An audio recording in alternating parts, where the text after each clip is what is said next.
कार्तिक महीना जब आता तब बाल गोविंद भगत प्रभातिया गाते अर्थात सुबह के गीत गाते और जो फागुन तक चलते थे। इन दिनों वह सवेरे ही उठते, न जाने किस वक्त जाकर वे नदी स्नान जाते। गांव से 2 मील दूर नदी होती थी। वहां नहा धोकर लौटते और गांव के बाहर ही पोखर के ऊंचे भिंडे अर्थात पोखर पर जो एक चबूतरा बना होता था, वहां बैठकर वे गीत गाते, खंजड़ी बजाते और गाने टेरने लगते थे अर्थात गाने लगते थे। लेखक कहते हैं कि मैं देर से सोने वाला और देर से उठने वाला था, लेकिन एक दिन उनके गीत सुनने के लिए वे जल्दी उठे और जब वहां वे पहुंचे तो उन्होंने देखा कि आसमान के तारों के दीपक बुझे नहीं थे। पूरब में लोही लग गई थी अर्थात सूरज निकलने वाला था। लालिमा को शुक्र तारा बढ़ा रहा था अर्थात कहीं कहीं तारे दिखाई दे रहे थे। खेत, बगीचा, घर, सब जगह कुहासा अर्थात कोहरा छाया होता था।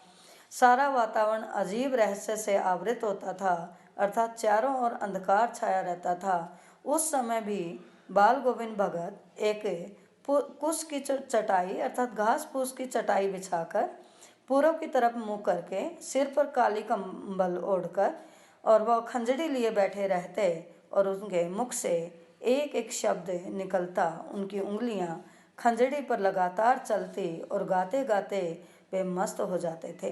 लेखक ने देखा कि उस दिन भी वे गाते गाते मस्त हो रहे थे और उनकी कंबली सिर से नीचे उतर गई थी और जाड़े में वो जबकि लेखक कांप रहे थे, उस समय भी बाल गोविंद भगत के माथे पर मेहनत के बिंदु अर्थात पसीने के 2-4 बूंद दिखाई दी, चमक उठी।